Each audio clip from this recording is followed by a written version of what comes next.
Hey everybody, welcome back to the Show and Tell show. It's me and Genevieve over at Huronia Museum, and Jan and Nicole in the new museum uniforms over there in Penetanguishene. Or they're, I don't know, they're moonlighting as cruise directors. Maybe that's a thing too. I love it. I love it. You didn't plan this at all, right? Not at all. Yeah, it's awesome. It's the same red. I love it. I love it. So you challenged us last week to tourism. No, we challenged you. So we're going to go first, and we're going to show you what we have from our tourism collection. Oh, I'll move a little closer. I have two brochures, or sales catalogs rather, from a Toronto company, Mickey and Company Limited. They were grocers, but they also equipped camps or tour or canoe trips. So what you could do was you could order from their catalog, and they would ensure they package it all up and send it up on the train, and you could meet it at the station. And I'm not entirely sure whether they would move it on from there for you, or whether like on a passenger ship or a small delivery boat, or whether you'd have to do that on your own. But they were it's a really interesting book or catalog, because they gave you a lot of different provision lists telling you, depending on the number of people that were taking a camping trip, how long you were going for, whether you would be moving or whether you would be in one spot for the entire period, whether you planned on provisioning with hunting or fishing. They would tell you the kinds of food and the amount of food that you would need for that entire period. They also have lists of equipment. I guess a lot of this is for the newbie, people who had never camped or had a very limited experience.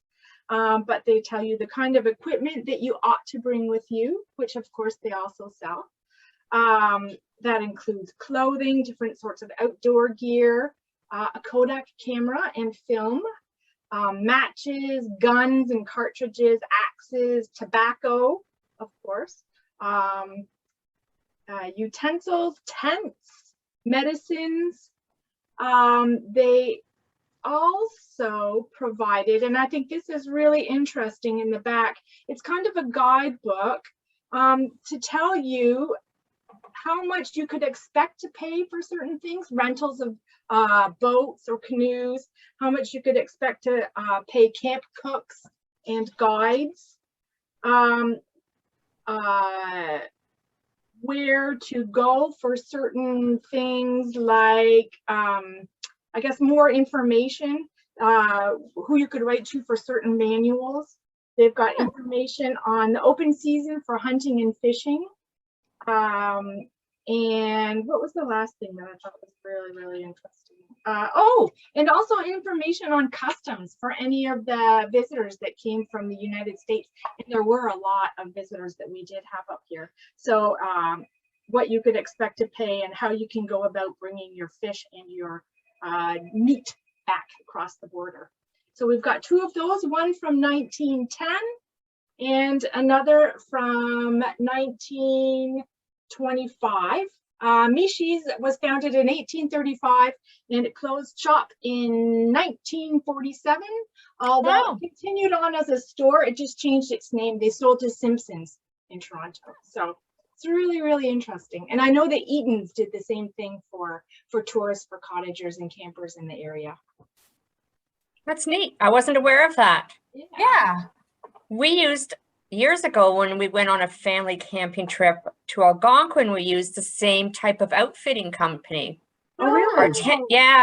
It poured rain, our tent leaked, and the amount of food they gave us wouldn't have lasted a toddler 2 days, and we were there for a week. Oh my gosh. So it wasn't so successful for us, but wow, that's neat that service was available back then.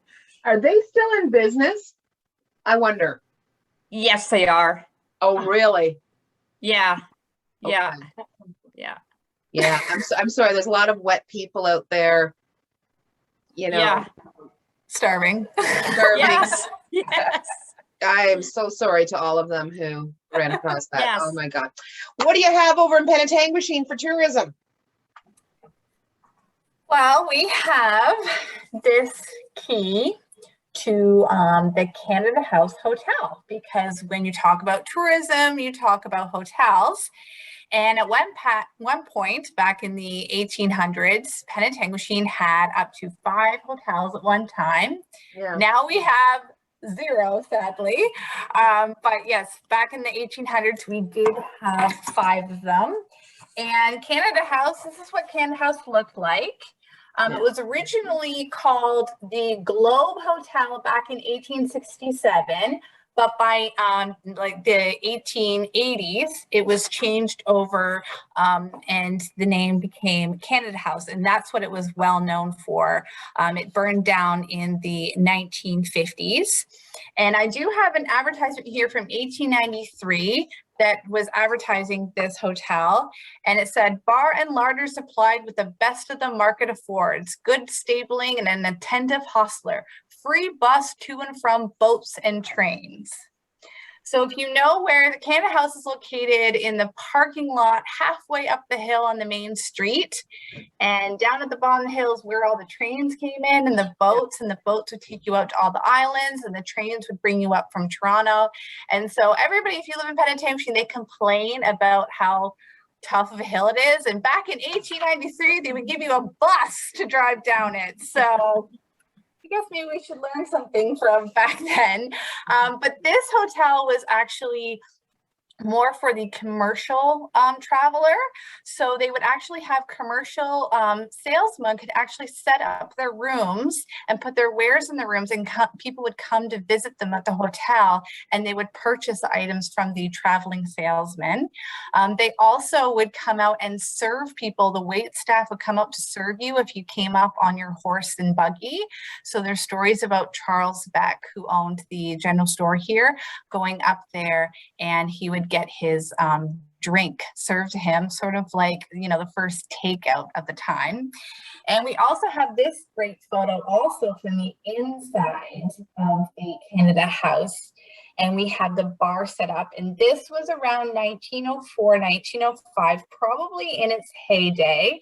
I'm assuming some of these would probably be some of those salesmen that would stay there for a little bit. And you can see even in the bottom, there's like sort of the rail that they would stand their feet on. There's a spittoon there that they would use. And I believe at this time, they would have had a male and a female entrance into their bar. That was the bottom level of Canada House. So Canada House did bring down in the 1950s. So we do have this, key, and I think we have a cup. And we also have some pictures, but that's all that we have left of one of our most well-known hotels here, other than the Penetanguishene Hotel, which I think we already talked about in a different video. So yeah, that's our artifact. Yeah, for sure. I know. It's so funny to think that, I mean, it's not lost on me that 5 hotels to currently none. Although I think you have a rather large, like, Airbnb bed and breakfast thing going on in Penetanguishene too for visitors, right? So that's good. Yeah. It'd be nice to see a hotel in Penetanguishene one day again, though. Something along the scale too of what you had, because you had some amazing hotel properties, right? Yeah. Okay, so what's our challenge for next week? We're ready. Well, okay, so we are heading into another election, whether you like it or not. So we have chosen politicians for next week. See what we can come up with, if we have any interesting politicians from our past. That's a large ask. I know. That's a large ask. There wasn't a great response there. There was like dead air. So I thought, no, but you know, they're not liking this one. You immediately go to what's in the collection, then you start thinking about, and then you start thinking about how old you are and how many elections you've been through. That's where I went. Yeah. Yeah, I remember first voting. I remember all that stuff. Yeah. Okay, we'll find something good. Yeah. Okay, next week, same time, same channel. We're doing politicians. Okay. See you then.